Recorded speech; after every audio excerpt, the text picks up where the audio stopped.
Philippine Star, Lucy Cruz Valdez, the head of News 5, and Robbie Alampay, who should be coming online in just a few minutes of One News. Good evening, ladies, and happy weekend.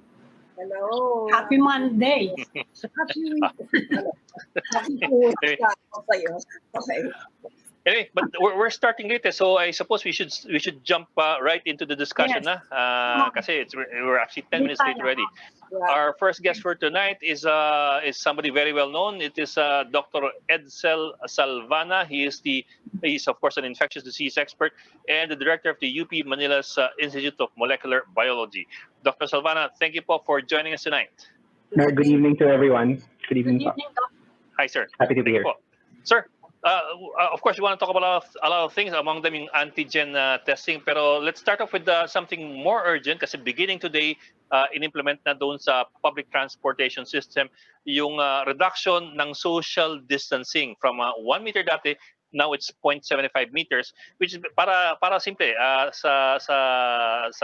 in terms of feet, 2.5 talampakan, 2.5 feet or 2.4 feet kumbaga.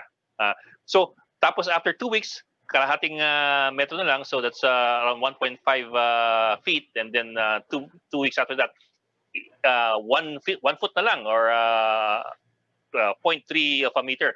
Ano pong inyong opinion doon? Do you agree on the need to cut down the physical distancing requirements? Yeah, I mean, I understand naman kung ano yung what they want to do. They actually want to fit more people into the vehicle para kasi there is a shortage in terms of transport right now. But the problem is that we don't have any good evidence that reducing it below 1 meter will not be dangerous. Okay, I mean it's an absence of evidence. It's not an issue of whether it's right or wrong. It's that we don't know. Kasi there are 3 main interventions that can decrease the risk of COVID that we ask people to do. One is wear a mask, which decreases your risk by 85%. Eye protection, usually face shield, which decreases it by about 78%. And then the physical distancing of at least 1 meter decreases it by about 80%. If you put all 3 together, mga 90-95% in decrease. Pag tanggalin mo yung physical distancing, nandiyan pa naman yung mask. So it probably won't go below 85%. However, iba naman yung theoretical dun sa actual. Pag nakita mo nagsisiksikan yung mga tao, baka magka-problema tayo doon. So, I mean, I'm not opposed to these kinds of innovations, except that we need evidence. So, you don't want to jump in and implement it agad. Maybe you can start with a small study, and then people who are participating in the study are also informed of the risks, and they can be properly monitored. Kasi yung biglaan na ganito, pag may aberya, kung may problema, marami talagang madadamay. So what we're saying is we're not opposed to innovation, but we want to make sure that these innovations are properly studied before they're implemented. Dok, para po malinaw, so ibig niyo sabihin wag muna, pag-aralan muna na maigi bago i-implement? Yeah, I think so. I mean, pag-research naman, usually maliit lang na muna na portion. I mean, it's like, say, sa vaccines, di ba? Sa vaccines, we start with phase 1, siguro mga 30 patients, and then phase 2, mga 200 patients, and then phase 3, doon na nagwa 1,000. Kasi kung may problema early on, you're not exposing a whole bunch of people. So parang ganito rin yung pag nagtatanggal ka ng isang intervention, granted, you're still using masks, you're still using face shields, but maraming hindi tayo alam sa virus na to. Ilang beses na nga tayo nagulat, di ba? Yung asymptomatic, tapos yung problems with antibody testing. So I think that it's prudent to be careful, lalo na with all the things that have happened with this virus. And alam naman natin, pag nagkamali tayo dito, hindi lang additive, exponential ang rise when we have an uncontrolled cluster. So I think that we really have to be very careful para hindi po mawala yung mga gains na nagawa natin over the last few months.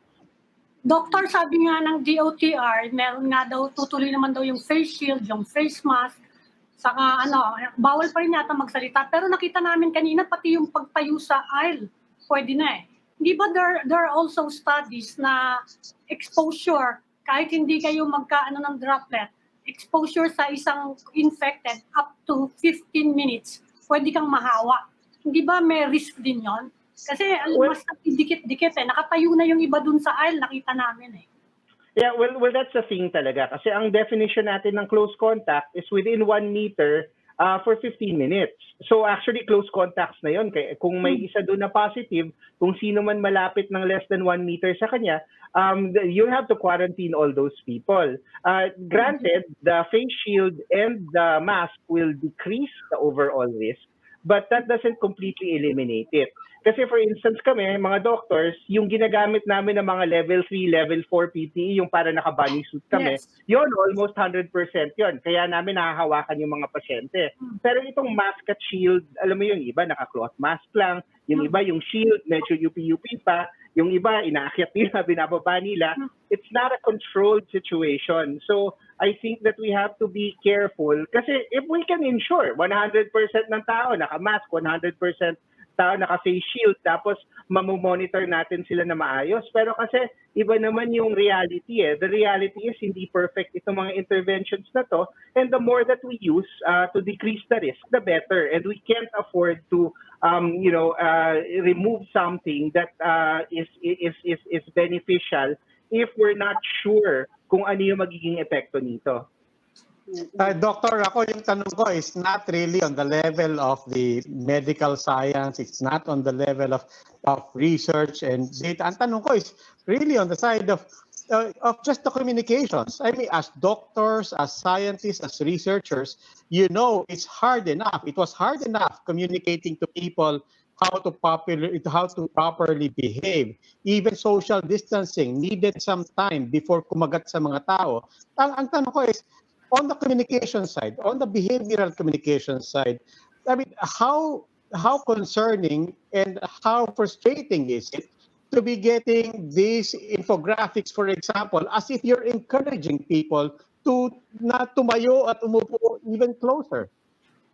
Yeah, that's exactly a huge problem. Kasi kung parang we're sending the wrong message na parang we're already on top of this problem, eh ngayon pa lang nakikita natin na okay, medyo nakakahinga yung mga hospitals, but that's because we did all these things that we did in the last few months and the last few weeks.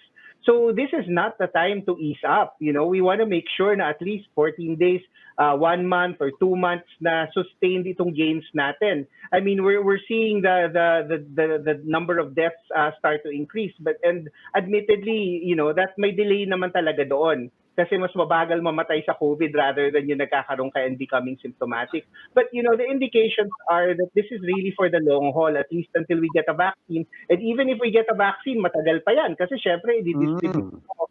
So I think that we have to give the message na, alam mo yun, stay the course tayo. Alam natin mahirap, pero, you know, understanding that we have to balance the economy, but, you know, not at increasing the risk that ma-shutdown tayo ulit, di mas lalo babagsak yung economy kung ganun. Actually, you have, on another topic, no, you have suggested an entire household quarantine. I'm so interested in that. You're in effect saying that if one member of a household gets positive, that you should essentially shut down the whole household, in a sense, no? In the same way that we're doing that now in private companies, right? Is that your suggestion?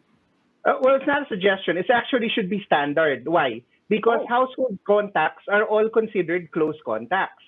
So if somebody turns positive, yung buong household close contacts yun, they have to quarantine for 14 days. Now, the question is whether you take out the person who is positive or not. And the problem nga is, you know, it would be great if we could 100% rely on people if we tell them to self-isolate in their room, that they really will stay in there. Alam naman natin na there are, you know, some imperfectness in these kinds of plans. Now, if it's a big household and there's banyo and, you know, you can still monitor, then it's okay. Pero kasi yung mga pinopropose nga nila General Año, nila General Galvez, is because there are problems with ensuring that people stay in their house if it's entire household quarantine, or the person who is isolating, who is positive, actually stays in their room. Now, it's a difficult situation, but the recommendation talaga is that we need to quarantine entire households Because if we only isolate the person who is positive, presumably all those people in the household are close contacts. As several of them will become positive and they'll be walking around, and there will be more spread in the community. So the idea is isolate the one that was positive, as in removing him from the household, and for the rest of them, they'll be inside the household for 14 days. But what if they each have a room with bathrooms? Are they supposed to isolate themselves, each one of them, in their own rooms, and let the positive one stay within the household as well? Well, again, that's more of an operations issue because again, presumably they'll be tested. Some of them may be symptomatic. Some of them are not symptomatic. Again, anybody who is positive can stay in the household if they can be properly isolated. But if they cannot, then it's better to bring them somewhere. Or siguro if they're symptomatic and they're short of breath, they need to be in the hospital. These are not easy things to do, especially nobody wants to be taken out of their home. Yes. And at the same time, it's very inconvenient to take out half of a family, say half ng family nag-positive at half ng family hindi. The easiest really would be to household quarantine at the very least, and we know this will have an effect. Now, whether you take out the positive person is dependent on how well we can isolate them within the household and also yung physical setup. Kasi kung wala siyang sariling banyo, lalabas at lalabas yan. And finally, our ability to keep tabs on them and make sure that they're complying. You were saying that this is actually far more effective than doing mass testing, no? Can you explain the figures there? Right. So that's from a paper by Adam Kucharski, who's actually from the London School of Tropical Medicine. He's an epidemiologist. He's also a good friend of mine because we're both TED fellows, and we do have these kinds of discussions. But his paper in the Lancet Infectious Disease basically looked at the efficiency of different interventions. And so when they did the mathematical models, if all you're going to do is mass screening of 5% of the population every week, the impact on transmission is 2%. Can you imagine in the Philippines, you spend 10 billion pesos every week for 5 million tests, if ever we can get to 5 million tests, and yung effect mo is what? 2%. Whereas, if you do entire household quarantine, the effect is 35% decrease. If you couple that with proper contact tracing, then and also you can do digital apps, you can do ito nga yung with targeted testing. The effect is 65%. And I don't think that will cost 10 billion pesos a week. It's probably going to be cheaper and the effect is much, much more. And so the testing, hindi naman niya sinasabing wag mag-test. Of course, we have to test because we have to keep track of people. We have to make sure na people are, that we can find yung contacts, yung close contacts. But to randomly test 5% of the population every week, actually kahit dati pa sinasabi na namin, that's not doable and it's not efficient because number one, our tests are not perfect. Our tests at best can detect maybe 80% of positive people. On most days, not nga baka 60% lang or 50%. So you really have to time and also risk-based. For instance, if somebody's asymptomatic but was a close contact, you should wait at least 5 days from the time they had contact before you test them. Because if you test them earlier, malamang false negative yan. So, there are a lot of these caveats in testing. The testing is not perfect. So it's really not a solution outside all the other things that we have to do. Mm-hmm. How are we going to move this forward, Doc, with the OTR suggesting this less physical distance? At the same time, the IATF meeting tonight to finalize whether or not that should push through. But it's all, again, for the sake of the economy. Where are we in terms of moving it forward, considering that today we racked up a record number of deaths, no? And the number of positives is rising again to 4,000. Where are we exactly? Yeah, so it's always tricky to go on a day-to-day basis because we know that some of the positives are, from way back. Itong deaths nga, more than 100 of them happened in July. So, minsan nag-iipon lang talaga and natatambak na ganon. So, actually, you have to take a look at the graph kasi redistribute nila yan according to date of death. So, it's not exactly 236 died within the last 2 weeks. It's actually in the last 3 months. So, we have to look at those as well because it's spread out there. But definitely the number of deaths has been slowly rising since before. But, overall, again, the issue is if we look at our overall deaths in the Philippines, compared to other countries, actually it's pretty remarkable that we're in the top 25 countries with more than 100,000 cases. We have the third lowest number of deaths. The only better countries than us are Saudi Arabia and I think Israel. But you look at Germany has 9,000 deaths and much more cases than us.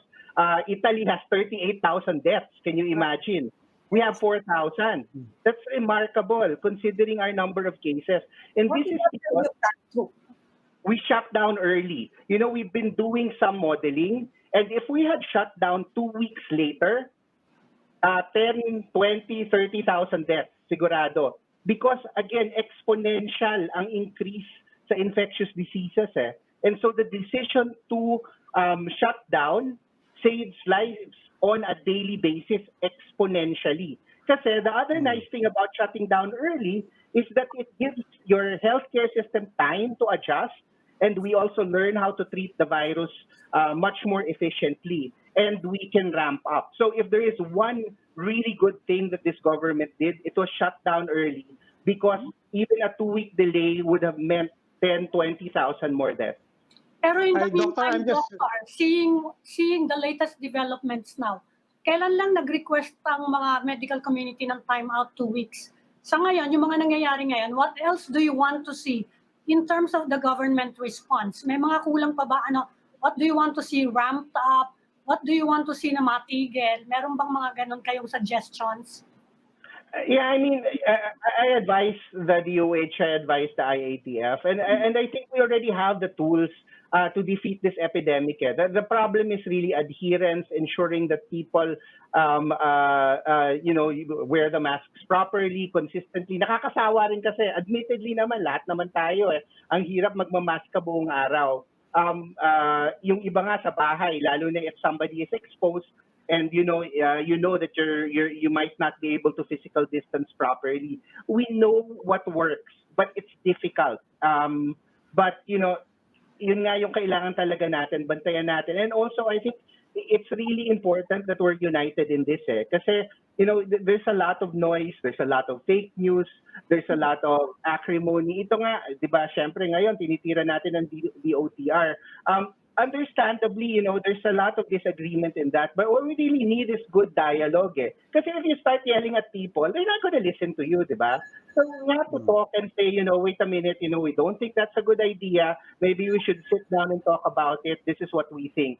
Rather than yung nga, nagbabanatan na sa social media, I mean, lahat tayo, lahat tayo pwede magkaroon ng COVID. So we really have to work together to get this under control. And we can't, just say na, okay, mali yan, hindi yan. I think that we really need this dialogue. Alam ko, lahat galit na kasi syempre everybody's really been mentally affected by this pandemic, quarantine, and everything. But, it's not going to get better if we don't get our act together. Doc, nabanggit niyo na lang din yung ibang bansa. What's happening in these other countries or other cities that are having to take a step back and are reporting more troubling numbers again? What's happening here from Asia to Europe to other countries? What do we know about not just they're having to reimpose stricter regulations, but what is causing this stepping back? Yeah, well, I mean, when you open up talaga, dadami talaga yung opportunities for the virus to spread. And that's why it's so important that everyone adheres to minimum health standards. And then, of course, this report of D614G, which is supposedly at least 3 times more infectious. And then, now in other countries, it's starting to become cold. People spend more time indoors. So, nagpapatong-patong yan And again, this is a virus. This is an infectious disease. Wala naman tong utak eh. Pero what infectious diseases do really well is spread and infect other people. So what's very important is, yun nga, alam natin yung tools. We have to use the tools. We have to be consistent. We have to stay the course no matter what. Doc, Doc, quick lang, only because nabanggit nyo that it's cold. I'm just curious, bare months na, we're heading to that. On top of that, nag-uulan. Is there something to be concerned about there? Yeah, I mean, magdedengue na rin to. Tapos magkakaroon pa ng leptospirosis. Any fever right now, iniisip namin COVID eh. And that's why we also said people should get their flu shots para hindi mo mapagkamalan yung flu na COVID. You know, this is not going to get easier in terms of, you know, all the other infectious diseases that are coming in. But again, we know what works. I mean, paulit-ulit lang parang silang plaka, but we have to keep doing it because these are our best defenses until we get a vaccine, until we get more medications that work really well. Okay. Doc, in the past few weeks, you've been hearing more and more about yung antigen testing. What should we know about antigen testing? When will it work, and when will it not work? Yeah, so antigen testing, the advantage of antigen testing is it only takes 30 minutes to an hour to work to come back. It's like a PCR, except that it's maybe only 80% the sensitivity of PCR. So dun yung problema niya. But again, malaki yung difference kasi yung PCR takes 2 to 3 days to come back. So ako from a doctor, I love it. A doctor's I love it because I know exactly what to do with my patient agad.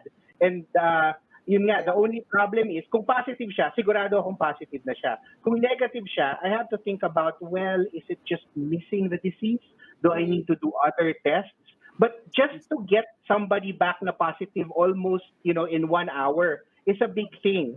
And then, you know, we can talk about serial testing, repeating the test after 3 days to cure these kinds of problems, or use it in conjunction with PCR. There's a lot of possibilities. WHO actually released some guidance last Friday, and we're still trying to go through it. Kasi even before WHO release, pinag-uusapan na namin sa IATF and even sa DOH on how to use this for the last 6 weeks actually. But just when we got to a point where may agreements na, naglabas yung WHO ng bagong guidance. So now we have to take a look at what WHO said and try to harmonize that. So hopefully we get that out pretty soon. But it's not going to replace PCR testing. It won't, but you can use it as an initial test. Kasi kung positive na siya, hindi mo na kailangan mag-PCR. Kung negative siya, doon ka lang mag-iisip, kailangan ko pa ba ito yung PCR o hindi?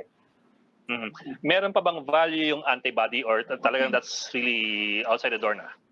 Yeah, the antibody test, yung rapid antibody test, probably not. Pero yung mga ELISA at saka yung CLIA, we can use them to diagnose people who already have recovered. And you know, you can use it to determine in a community how many people have had COVID. Yun, pwede yun, blood test. Pero to diagnose somebody who has active COVID, it's not very good at that because it only becomes good after about 14 days from the time that symptoms start.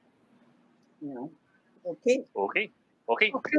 Dr. Edsel Salvana. Doctor, maraming salamat po for joining us tonight. Si Dr. Salvana, of course, is Director of UP Manila Institute of Molecular Biology. Thank you, Doc. Thank you po. Salamat po. Maraming salamat, Doc. We will just pause for a break, so please stay with us.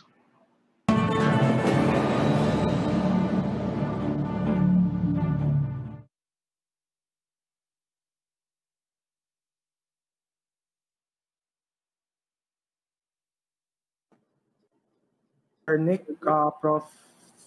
Ranjit, and Dr. David. Pa-testing lang po ng mic niyo kung pwede. Saglit lang po. Okay, can you hear me? Yes po, Father Nick, narinig po kita. Prof. Ranjit, pa-test po ulit. Yeah. Can you hear me? Okay po. Apo, narinig po kita. Dr. David, naghang po yata si Dr. David. Hello po. Ayan po, okay na. Sige po, start na po tayo.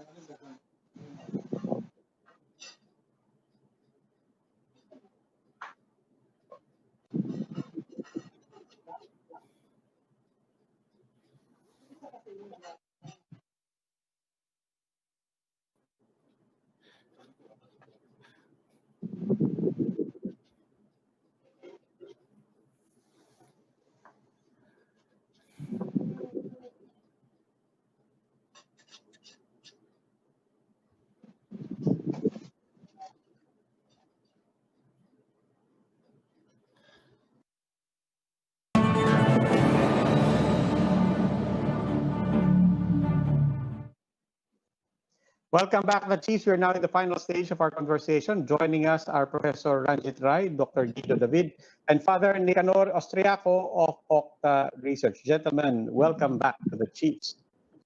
Good evening. Thank you for having us on the show. Good evening. Yes, sir. Hi, sir. Good evening. Hi, Good Father. evening, everyone. Okay, Welcome back. wala pa si Dr. David. Let me start with you, Professor Rai. We just want to test a hypothesis kasi dati, nung mag-isa si Dr. David dito, everything was good. Ang saya-saya namin. Everything was so positive. Everything was so encouraging. Sabi ko, pagka nandito si Professor Rai, sigurado, mega yan, mega. Let me just start with you, Professor Rai. Sample lang ko lang yung turing ko. How are the numbers now? What are you seeing? My theories, the more the merrier. The prophet of doom. Professor Rai, in all seriousness, your latest numbers, your latest figures, let's start with the big picture. What are you seeing? Okay, I'd like to, for the numbers, I'd like to, with all due respect, give it to Professor David because he's the numbers guy, and it's better to listen to a mathematician than a political scientist as far as numbers are concerned. Okay, agreed. Okay, Professor David. Okay, we'll start off again with you. We were telling wala ka pa kanina, but sabi namin the last time you were here, wala sila Professor Rai. Everything seemed much better. Mas masaya kami after speaking to you. Ngayon nandyan sila. I mean, what are you seeing sa numbers nyo? Ano ba tayo ngayon? Positive, Yes. optimistic, hopeful? Kasalanan niyo, in-invite niyo si Professor, right? So, nawala na yung pagka-positive natin. So, nakakawa yung ano. But we'll be, we're always reporting transparency. So, right now, NCR is still holding up. The reproduction number is still less than 1. There's a slight uptick in numbers. But we're seeing a lot of emerging new hotspots ngayon, especially sa Calabarzon and sa Central Luzon. So, Calabarzon, we're seeing it in Cavite, Rizal, Batangas, particularly. And then sa Central Luzon, we're seeing it in Bulacan, and of course, to lesser magnitude, Bataan, Zambales, even Tarlac, Nueva Ecija. And then up north, we're also seeing it in many provinces up north: Pangasinan, La Union, Isabela, Cagayan. So actually, there's a lot. Although, yes. Go ahead. Go ahead. Go ahead. We can hear you. Nag-ano siya? May noise kasi. Father, let me Nagsalita. turn. Hello, Father. Yes. Let me turn to you. Let me turn to you. Ano kung what is your reading of the numbers that's being shared by Professor Dr. David? And a basic question: these numbers now factor in the GCQ that was our return to GCQ. So, yes. So, as my colleague Professor Guido pointed out, the most significant findings, of course, is that the R numbers are still below 1. And this is, we are maintaining the inertia, the momentum coming out of the MECQ. And you can see that despite the large caseload today of 4,000 plus, as I think your previous guest pointed out, this is over many weeks, many months. And if you look at the curves are still dropping for the country and for the NCR. However, as Professor Guido pointed out, adjacent regions to the NCR are witnessing surges. And one of the things that you realize is that each of these regions will affect the NCR because people are moving back and forth. So we have to be very careful. The LGUs of these respective regions have to double their efforts to make sure those numbers go down. Otherwise, what you will see is an overflow of the pandemic from these regions, Calabarzon, Central Luzon. Over time, they will leak into NCR, and then we will have another issue with surging. So we are basically saying that things are good, but we have to be particularly careful with these hotspots to make sure that they do not leak back into Metro Manila. Father, But you're that- talking about moving back and forth, no? Ang latest development, of course, ngayon, which is a controversy, and I think will be discussed by the IATF tomorrow, is the reduction of the physical distancing on mass transport. How is this going to affect your projections of Well, the so- flattening, and what will it do to our efforts to sustain the flattening of the curve? So 2 weeks ago, there was a paper published in JAMA Internal Medicine of two buses in China. The two buses were transporting people to a local church. In one bus, one person had COVID, and the other one, no one had COVID. And it turned out that after the event, 35% of the passengers of the one bus that had the COVID-19 turned out to have COVID. And so what you have here is a super spreader. And the concern that we would have if we try to minimize the social distancing is that you would have super spreading events on mass transportation. And anyone who is trying to manage a pandemic is especially concerned with super spreading events. So a super spreader is one person affecting more than 2, 3, 4. In this case, I think, let me just look how many people there were 24 of the 68 passengers on the bus got COVID from one infected patient. Now, I have to say this report was prior to the using of masks in China. However, and this is of the concern, our buses and mass transportation are air conditioned. Yes. And so you have an enclosed space, and the air is basically breathing and rebreathing. So even if you're wearing mask and face shield, if you're in there for an hour, that air is going to be, it's not being circulated. Now contrast this with an airplane where the air in the airplane is recirculated every 2 minutes. So every 2 minutes, the air is completely recirculated and passed through a HEPA filter that filters out many of the droplets and things like that that will transmit the virus. So this is our concern. We want to minimize spread. We want to minimize super spreading. And as this report pointed out 2 weeks ago, one person on a bus, 34 people, 24 people out of 68, 35%. You have Father, yeah. Father, as you know, as Father, go ahead. Can I just point out that people will say, okay, you're in a bus, it's air conditioned, all right? You're all wearing masks and a face shield. What would a 0.25 meter difference actually make? I mean, what's that? You're just basically coming closer to the next person to you by 2.5 rulers. So what's the big deal? That's what they're going to ask. So the big deal is the total number of people on the bus. So if you have social distancing of 1 meter, the maximum number of people on the bus is less than if you're sitting next to each other. So it's not necessarily just how far you are from the person, but how many people on the bus, each of whom is a potentially infected COVID-19 patient. So if you have twice the number of people, you double the probability that there's a COVID-19 patient person on the bus. So it's not just about it's not just about social distancing, it's de-densifying public transportation. We are trying to decrease the number of people in a enclosed space, right? Now, it might be different if the bus is completely open, there's no aircon, there's circulation of air, but this is the Philippines, it's hot, so there's going to be aircon. Okay. Professor Rai, inabanggit ni Father, de-densifying the people inside mass transportation. But of course, as you know, we're not blind to the objectives and the rationale here. The government is trying to reopen the economy.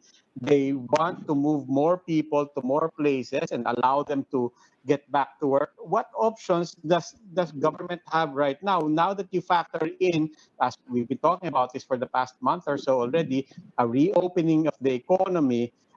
If we see these numbers of more people working having an impact on the public health side, especially with these new protocols for mass transport? And what do you see happening to government's confidence to reopen the economy?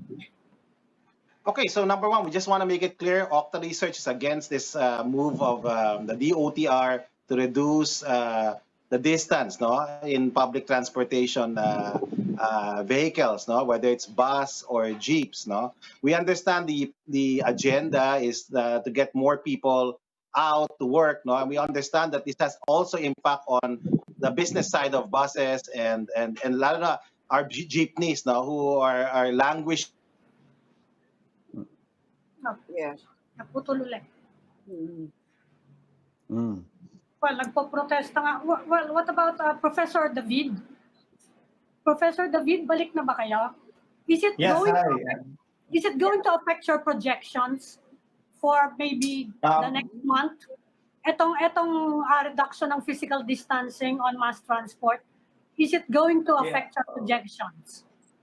Right now, it's premature to say. I mean, of course, it hasn't been implemented yet. By how much it will affect the projections, it will depend. So we will have to see. Because there are a lot of factors in play here, and how they affect the projections. It's not an exact science yet, or it's not an exact science. So we'll have to see if it plays out. So I mean, you can think of it as as data gathering. So we'll be gathering data once if it is implemented. Yeah. I'd like to go back to what you mentioned kanina, yung surges dun sa ilang provinces around Calabarzon and Central Luzon. How significant were the surges, and have you been able to pinpoint exactly the reason for the surges? Is it because of the GCQ or was it something else? The surges are actually significant. It's to the level of number of new cases per day has doubled over 1 week in many provinces. Sometimes they increase by 50%. In some cases, they nearly doubled, and that is significant. Although these are on a smaller scale, like for example in Pangasinan, we might be talking about 20 cases per day. So maybe this is something that can still be managed. Pero in provinces like Rizal and Cavite, the caseload is already high. They're averaging more than 100 cases per day. So this is now significant, and it can pose a real challenge to the way we're dealing with this pandemic. And we haven't yet pinpointed what the source of this surge is, but I haven't kept track with Calabarzon.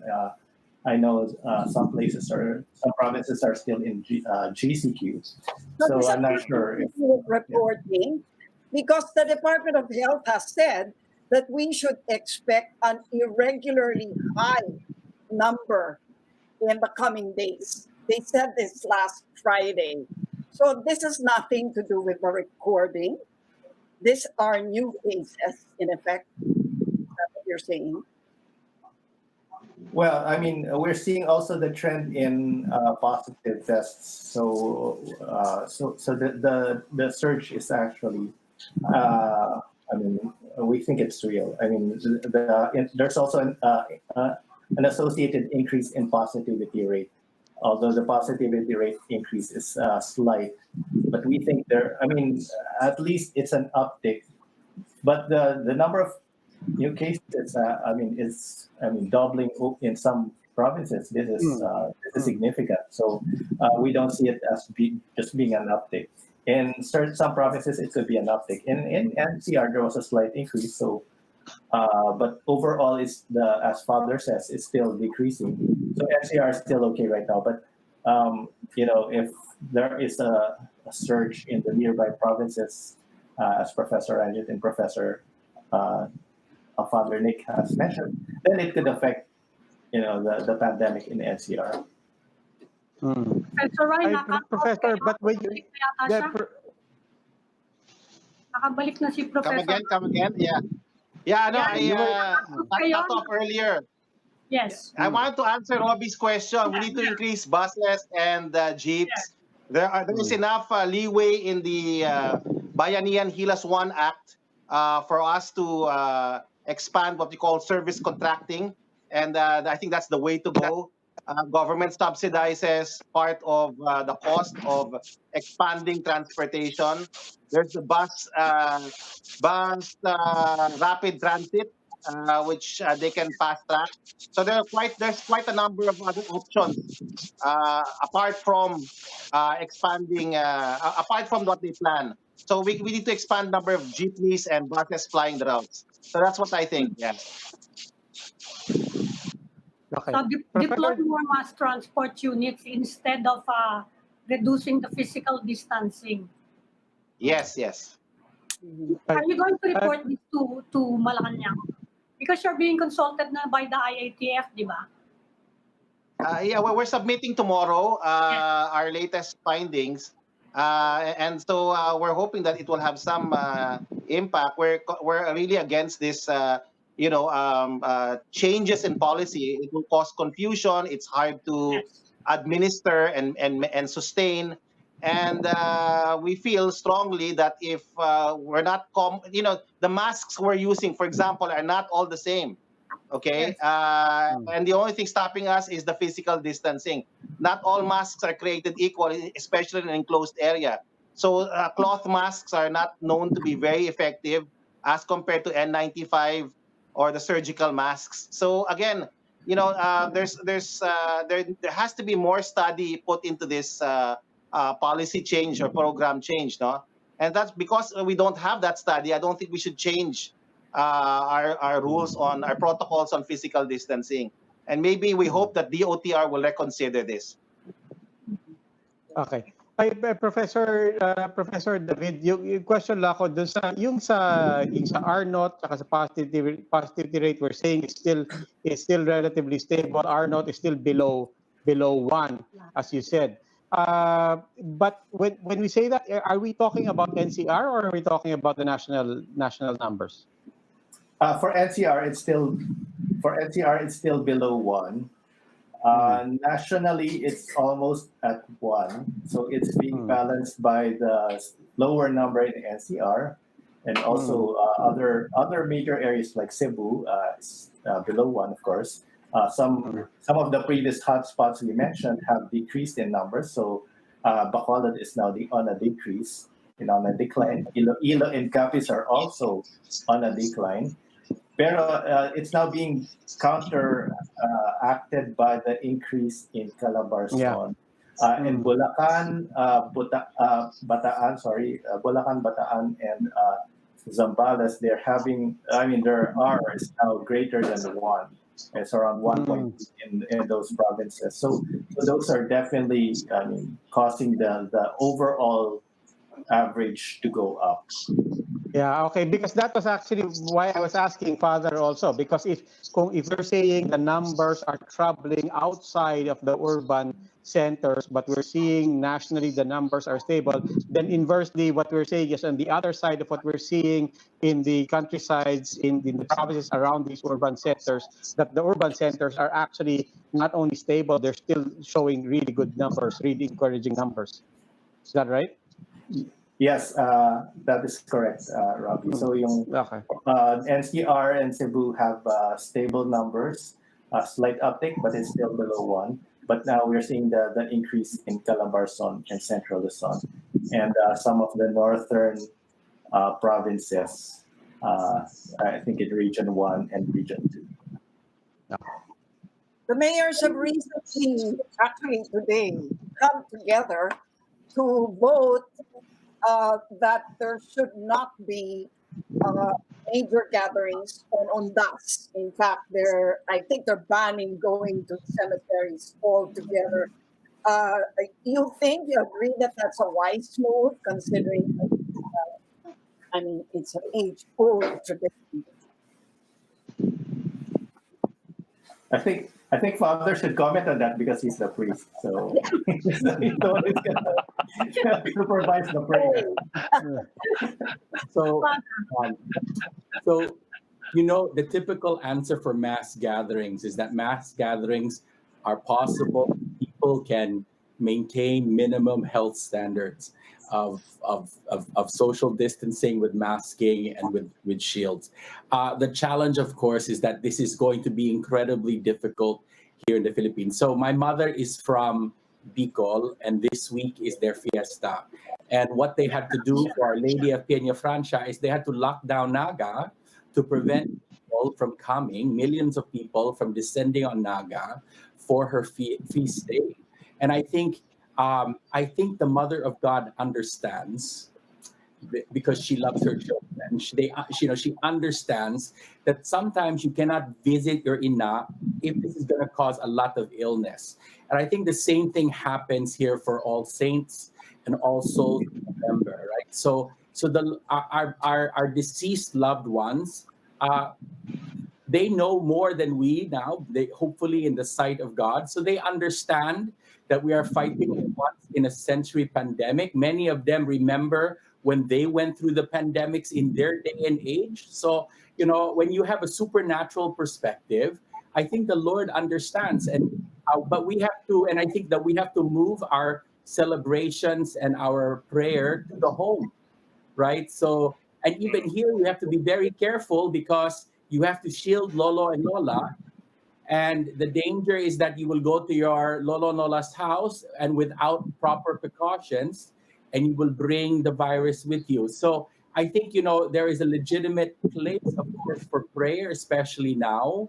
But this should not, we are still called to be reasonable people, especially as for Catholics who are called to have a balance between faith and reason. The Lord will understand. You can explain, and our loved ones will understand, those who have gone before us. Like I said, I found out from my mother that her lolo died in the cholera pandemic in the Philippines in 1907. So we have loved ones who died from the pandemics in the past, primarily cholera. So I went and did research on this, and the Philippines, especially at the beginning of the 20th century, had multiple instances of pandemics in many provinces where thousands of people died. So now I found out, including my great lolo. So I think that, like I said, as a priest, we pray, but we are careful as well. But Father, perhaps it's not God or the saints who have to have understanding. It's the public. It's the people who have to be able to understand this. Because a lot of it is also cultural and behavioral. People go to the cemeteries because it's been a practice, it's been tradition. In fact, they celebrate nga Araw ng Patay on November 1, which is not even All Souls Day, di ba? So it's more of a problem of people understanding more than, I suppose, more than the people in the heavens understanding what we're doing. Well, honestly, and how do we address that? I think this is where the church has to have her voice, because I think this is where the church should speak, and the bishops of the Philippines should make it very clear that to the people that it is not, you are not in any way being disrespectful to your deceased loved ones, and that for the sake of everyone around us, we have to social distance. And like I said, in Naga, they locked down the city for the entire novena to prevent people from mass gathering. And so the question has to be addressed about whether or not maybe it might be important to close cemeteries during these days to prevent people from gathering in them in a way that makes it difficult to control social distancing.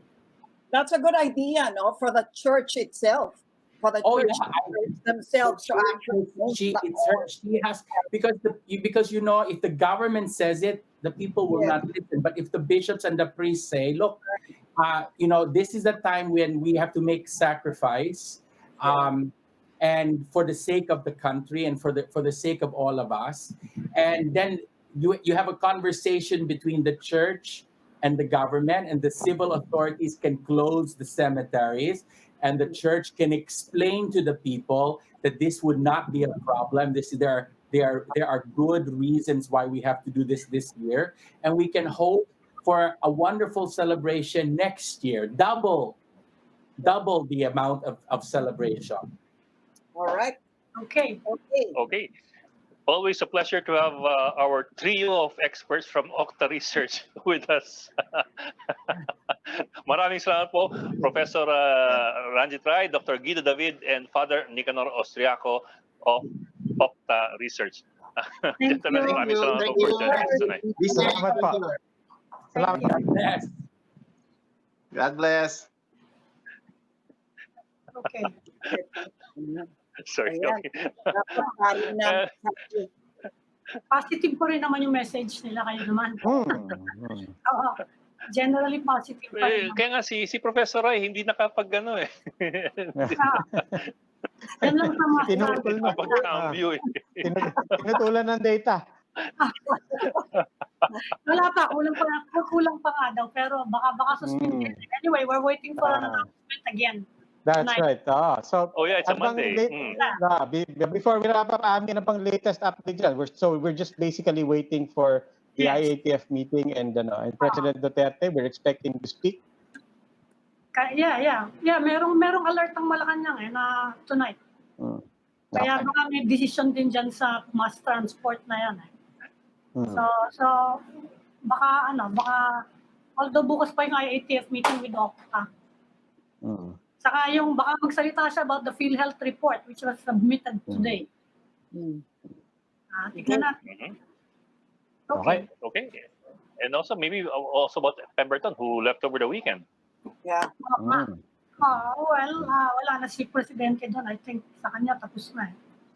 Sabi ni Harry Roque, court martial daw pagdating sa US. Yeah. Court martial talaga yun. Court martial. And tapos kanina sa budget hearing si Secretary Medellea linked was talking about Pemberton's release and sabi niya kasi importante yung VFA implications ng Pemberton issue. So ni-link na niya direct. Oo. Okay. That's good to know. Parang just 9 months ago we revoked the VFA over visa. Ngayon sobrang tayong ingat. Okay. Sige, that will be all for this Monday edition of the Chiefs. We hope what to discuss here. We'll keep the conversation going. I'm Ed Linga of One News. I'm Mami Pamintuan of the Philippine Star. I'm Lucy Cruz Valdez of News 5. I'm Robbie Alampay. We are One News.